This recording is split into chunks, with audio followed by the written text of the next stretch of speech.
Meu querido, o Fluminense tá de volta. Essa é a realidade. Ontem o Fluminense jogou contra o Santos, 1-0, gol do Samuel Xavier, o grande personagem de um jogo onde você tinha em campo o Thiago Silva, onde você tem em campo o menino Ney, o adulto Ney da Vila Belmiro. Grande jogador, é verdade, a gente tem que admitir. Muita gente foi no estádio não só para ver o Fluminense, foi para ver o Fluminense ganhar, foi para torcer pro Fluminense, mas também para ter a experiência de ver o Neymar jogar. Isso eu não julgo. A gente tem que admitir que o Neymar é um dos maiores jogadores aí do futebol brasileiro nos últimos anos, mas ontem foi dia de Fluminense, ontem foi dia de Samuel Xavier, que entrou na mente do Neymar e não deixou o Neymar jogar desde a hora que ele entrou. Todo mundo sabia que o Neymar ia jogar ontem, ele estava para jogar ali talvez meia hora, acabou jogando 45 minutos, entrou na virada do primeiro para o segundo tempo. Samuel Xavier, desde o começo ali da entrada dele, já foi marcando duro, fazendo falta, desarmando ele, comemorando na frente do Neymar ali, deixando o Neymar abalado e fazendo um revezamento de faltas ali entre ele, Bernal, Martinelli, e o intuito foi não deixar o Neymar jogar. É claro que o Neymar do Santos de 2025 não é o Neymar do Santos que a gente viu no passado, não é o Neymar do Barcelona, não é o Neymar do PSG, mas é o Neymar. Então não pode deixar esse tipo de jogador jogar, e foi o que o Fluminense fez ontem e fez muito bem, cara. A gente já vê nos 3 jogos do Renato Gaúcho à frente do Fluminense que a postura do time já é outra, que o time já é um time que voltou a jogar para vencer, voltou a acreditar na vitória, voltou a ter o DNA tricolor, né? Mostrando cada vez mais que essa passagem do Mano Menezes pelo Fluminense foi, não é um equívoco porque ela foi necessária, mas ela foi um acidente de percurso. Ela era para ser temporária e muito menos duradoura do que foi. Na virada ali do ano já era para ter demitido o Mano Menezes e a gente acabou perdendo um pouco de tempo ali no Campeonato Carioca, um pouco de tempo na preparação para o Campeonato Brasileiro, mas se Deus quiser vai dar para recuperar isso aí com o Renato Gaúcho, que começou um grande trabalho. Na coletiva, o próprio Renato Gaúcho falou ali que tem muita coisa para mudar, que está observando outros jogadores, como é o caso do Lescano, que muita gente está pedindo para colocar o Lescano para jogar, mas é um passo de cada vez, O Renato Gaúcho está sendo muito sensato e está fazendo as coisas de uma maneira muito bem pensada e muito bem estruturada para poder manter o time ali, fazer uma transição da maneira mais coerente possível, dando oportunidade para quem já estava jogando, avaliando os jogadores individualmente para entender as características. O Lescano acabou de chegar no time, então precisa entender as características do jogador para aos poucos ir dando oportunidade e o time ir ali ganhando corpo e ficando cada vez mais com a cara do Renato Gaúcho, ou como dizem alguns aí, que não é muito a minha preferência, mas aí alguns querem sentir o dedo do Renato Gaúcho nesse time. Lá ele, não é minha vontade, eu prefiro mais assistir aí e ver que o time vai ficar com a cara do Renato Gaúcho. Isso já está acontecendo. O Fluminense venceu, é 5º colocado, e isso já é muito melhor do que a nossa perspectiva ali com o começo de ano com o Mano Menezes, mas muita coisa ainda está para acontecer.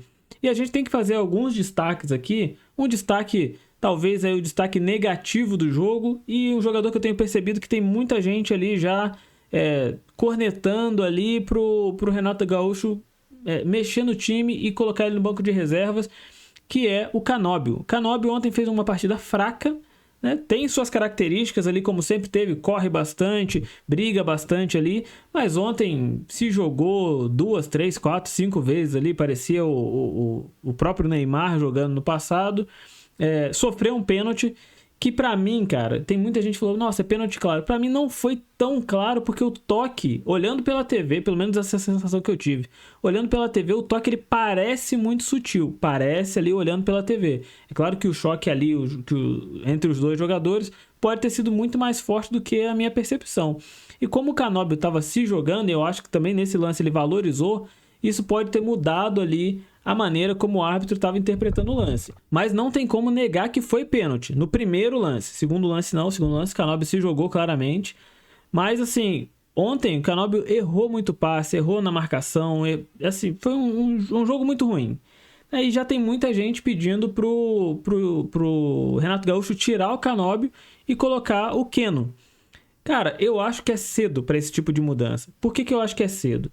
O Canóbio tá numa fase complicada nos últimos 4 jogos? Tá. mas ele fez muitos bons jogos anteriormente, marcou, se não me engano, até agora 5 gols, e mostrou que tem capacidade sim de ser titular. O Keno entrou muito bem nos últimos jogos, não ontem o Keno entrou, acabou não mudando nada no jogo, mas nos últimos jogos tinha entrado bem. Mas o Keno ele tem um histórico de ser um jogador que oscila bastante também. Então, assim, talvez essa troca ela seja uma troca de 6 por meia dúzia, porque você vai colocar um cara que vai jogar bem em alguns jogos, daqui a pouco vai oscilar, aí daqui a pouco a torcida começa, não, tem que tirar o Cano, tem que botar o Canóbio de novo, entendeu?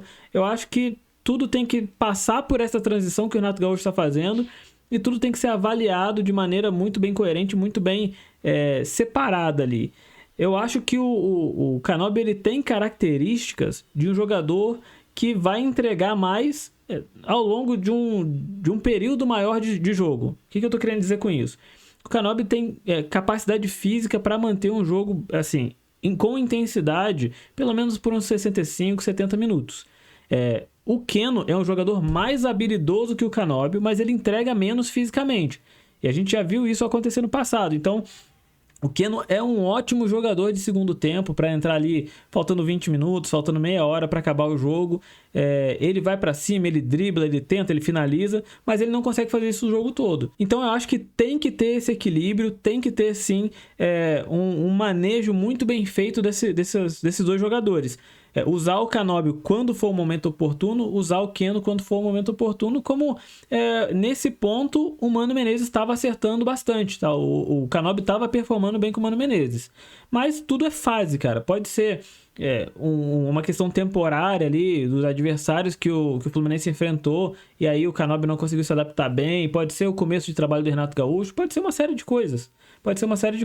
A questão é que eu acho que fazer pressão pro Renato Gaúcho já mudar, já tirar o Canóbio, pra mim não faz muito sentido. Eu vejo muita gente da mídia aí, né? Muita gente tem canal, e o canal é um canal tricolor, mas o cara é jornalista, por exemplo. Eu vejo muito essa galera aí fazendo pressão pra isso acontecer. Ontem, por exemplo, nas transmissões ao vivo ali, fazendo muitas críticas ao Canóbio. Mas assim, cara, eu não tento não me pautar muito por isso. Eu tento entender o momento e o porquê que aquele jogador tá ali ou o porquê ele não tá. Por exemplo, no ano passado, muita gente criticou ali o Serna durante muito tempo. E assim, cara, o Serna não é um craque. Não tô defendendo aqui, falando que o Serna é o melhor jogador do Fluminense, tá muito longe disso.